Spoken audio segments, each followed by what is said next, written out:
प्रेम के साथ कि शायद मैं उनकी भार्या को ढूंढ लाऊंगा, माता सीता की खोज कर लाऊंगा। लेकिन अब क्या करें, वे चिंता कर ही रहे थे, तभी जामवंत जी ने आकर उनको उनकी शक्ति का भान कराया।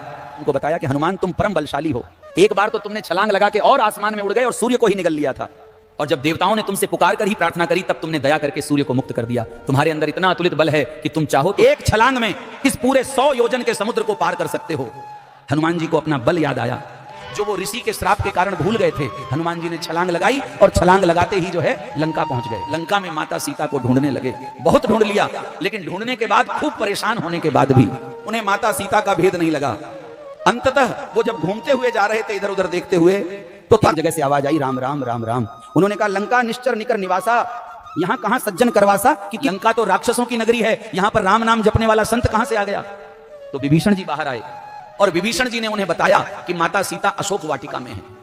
हनुमान जी अशोक वाटिका में पहुंचे। हनुमान जी ने देखा कि हाँ, माता सीता एक पेड़ के नीचे बैठी है। उन्होंने सोचा कि मैं छुप जाता हूं और जब ये राक्षसियां सो जाएंगी तब मैं माता के आगे प्रकट होऊंगा।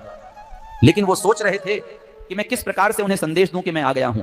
तभी वहां पर रावण आया और रावण डराने धमकाने लगा माता सीता को। जब उसे डराते धमकाते देखा तो हनुमान ने सोचा कि मैं अपनी गदा से इसके सर पर प्रहार करता हूं और इसके अभी प्राण हर लेता हूं। रावण ने माता सीता को मारने के लिए अपना खड़ग उठाया, लेकिन तभी मंदोदरी ने उसका हाथ पकड़ लिया। बोले, नाथ, एक नारी का वध करने से आपकी कीर्ति कलंकित हो जाएगी। हनुमान जी ये बैठकर देख रहे थे। हनुमान जी ये सोच रहे थे कि देखो, मैं इतना बड़ा समुद्र पार करके आ गया जिसे कोई पार नहीं कर सका, और मैंने माता सीता का खोज किया जिसे आज तक कोई नहीं खोज पाया। इतने दिनों से श्री राम भटक रहे हैं, उन्हें पता नहीं लग पाया, लेकिन मैंने खोज दिया। हनुमान जी के अंदर धीरे धीरे ये मैं जागृत हुई और अहंकार जागृत हुआ अपने बल का, कि मेरे जैसा बलशाली कोई नहीं है, मेरे जैसा ज्ञानी कोई नहीं है। अब जबकि रावण वहां से चला गया तो माता सीता डरी सहमी बैठी हुई थी। तभी वहां पर त्रिजड़ा नाम की राक्षसी आई और बोली कि बेटी तू चिंता मत कर, मैंने रात को एक सपना देखा और उस सपने में मैंने देखा कि लंका के अंदर एक बंदर घुस आया है और उस वानर ने पूरी लंका को जला के तहस नहस कर दिया।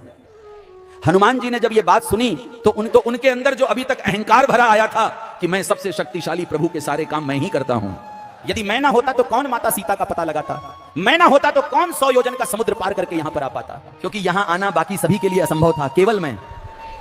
और ये अहंकार उस वक्त टूट गया जब उन्होंने त्रिष्ठा के मुंह से सुना कि एक वानर लंका में आएगा और पूरी लंका को जला के भस्म कर देगा। हनुमान जी ने सोचा कि ये कैसी विचित्र लीला, इसका मतलब इन राक्षसियों को भी पता है कि मैं यहां आ गया, इनको मुझसे पहले कैसे पता लगा, और ये कह रही हैं कि पूरी लंका को जला के तहस नहस कर देगा, मैं इतनी बड़ी लंका को कैसे जलाऊंगा। तब उन्होंने आंख बंद करी और राम नाम का सुमिरन किया तो उनके मन का अहंकार मिट गया। और कैसे मिट गया, जब उन्होंने देखा कि मैं तो अपने बल को भूला हुआ था, लेकिन मेरे बल को याद कराने वाले कौन, जामवंत जी। प्रभु ने सिर्फ मुझे ही मुद्रिका क्यों दी, क्योंकि वो जानते थे कि केवल हनुमान ही सीता की खोज कर सकते हैं और केवल हनुमान ही उन्हें ढूंढ कर लाएंगे। तो प्रभु मुझे ये श्रेय देना चाहते थे, अन्यथा उन्होंने और किसी को कोई आभूषण नहीं दिया, केवल मुझे दिया। इसका मतलब प्रभु चाहते थे कि मैं ढूंढूं। तो ये तो प्रभु की लीला है। और प्रभु ने ही जब मैं थक गया था तो विभीषण के माध्यम से मुझे बताया कि अशोक वाटिका में माता सीता है, और अब प्रभु ने इस त्रिष्ठा के माध्यम से बताया कि इस लंका का किस प्रकार विध्वंस करना है, आग कैसे लगानी है। तो सबसे पहले तो जाकर उन्होंने अशोक वाटिका उजाड़ी। अशोक वाटिका उजाड़ने के बाद जब रावण के पहरेदारों ने उन्हें पकड़ा तो उन्होंने स्वयं ही वंदना स्वीकार किया, क्योंकि वो जानते थे कि जब प्रभु ही सब कुछ करा रहे हैं तो फिर मैं तो कुछ भी नहीं है, मैं तो दास हूं। मेरे राम वहां से बैठे बैठे सब कुछ कर रहे हैं। वो विभीषण के माध्यम से माता सीता का पता बताते हैं। वो तो मंदोदरी के हाथों स्वयं जो राक्षस रानी है, अगर वो चाहती तो रावण माता सीता को मार देता और वो तो निष्कंटक हो जाती, क्योंकि माता सीता तो उनकी सोत बन रही थी। रावण उनको सोत बनाना चाहता था मंदोदरी की, तो वो तो चाहती तो माता सीता को ना बचाती। लेकिन ये प्रभु की महिमा है, उन्होंने मंदोदरी के हाथों रावण से बचा लिया माता सीता को। तो इसीलिए जो प्रभु करना चाहते हैं रहने दो। अगर वे ऐसा कर रहे हैं तो हे हनुमान, तुम्हारी स्थिति क्या है, वे स्वयं ही तुमसे सब कुछ करवाएंगे। रावण ने हनुमान जी को देखकर कहा अपने सैनिकों से कि इस बंदर का सर धड़ से अलग कर दिया जाए। तो विभीषण ने खड़े होकर कहा कि राजदूत का वध नीति विरुद्ध है, इसका वध ना किया जाए। तो हनुमान जी ने कहा, वाह रे मेरे मालिक, हे प्रभु, कहीं तू मंदोदरी के हाथों माता सीता को बचाता है, कहीं तू विभीषण के हाथों इस अधम वानर को बचाता है, तेरी महिमा अपरंपार है।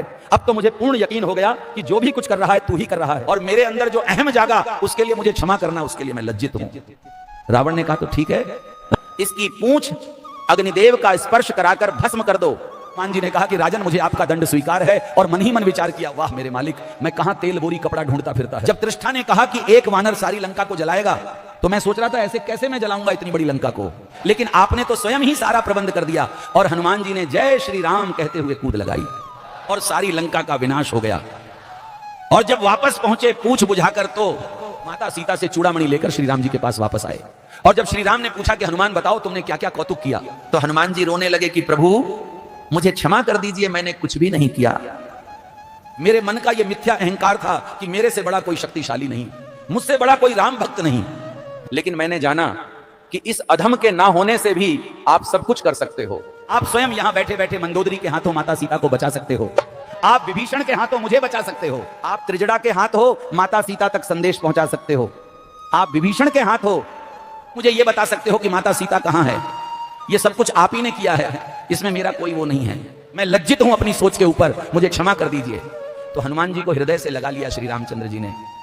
तो यह प्रसंग यह सिद्ध करता है कि परमात्मा जिससे जो करवाना चाहता है वो करवा लेता है। इसमें व्यक्ति यदि ये अहंकार करे कि ये मैंने किया, फलाना मैंने किया, तो वो मूर्ख है, ये उसकी मूर्खता है। सत्संग अच्छा लगा तो चैनल को सब्सक्राइब कर दें, वीडियो को लाइक कर दें। सीताराम। कि जिसका नाम ही है अहंकार का दमन करने वाला गर्भ प्रहारी, तो जरा बताइए वो कैसे किसी के अहंकार को सहन कर सकता है। संसार में अनेकों महान महान राजा हुए, बड़े बड़े अहंकारी हुए, रावण, कंस, दुर्योधन, राजा बलि, हिरण्यकश्यप, एक करके हर एक के घमंड को चूर किया गया। ऐसा घमंड बहुतों को हुआ, ऐसा घमंड अर्जुन को भी हुआ कि मुझसे ज्यादा बड़ा धनुर्धर कोई नहीं है, लेकिन उसके भी अहंकार को चूर कर दिया। एक बार ऐसा ही अहंकार हनुमान जी को हो गया।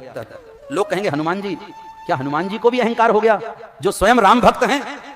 तो जब हनुमान जी और बाकी वानर दल सीता माता की खोज के लिए जा रहे थे, श्री रामचंद्र ने एक एक करके सभी सेनापतियों को बुलाया और उन्हें आशीर्वाद देकर सबको विदा किया। लेकिन जब हनुमान जी जाने लगे तो उन्होंने मुद्रिका दी, उन्होंने निशानी दी कि हनुमान जब तुम सीता से मिलो तो उन्हें ये अंगूठी भेंट करना। हनुमान ने अंगूठी ली और चले गए। श्री राम ने किसी और को कुछ नहीं दिया, कोई और निशानी नहीं दी, केवल हनुमान जी को दी। हनुमान जी चल दिए, लेकिन जैसे ही समुद्र तट पर पहुंचे, इतने बड़े विशाल सागर को देख के सारी वानर सेना टूट गई, उनका मनोबल टूट गया। हनुमान जी भी एक और जाके खड़े हो गए कि अब कैसे क्या करेंगे। श्री राम जी ने तो अपनी मुद्रिका दी थी,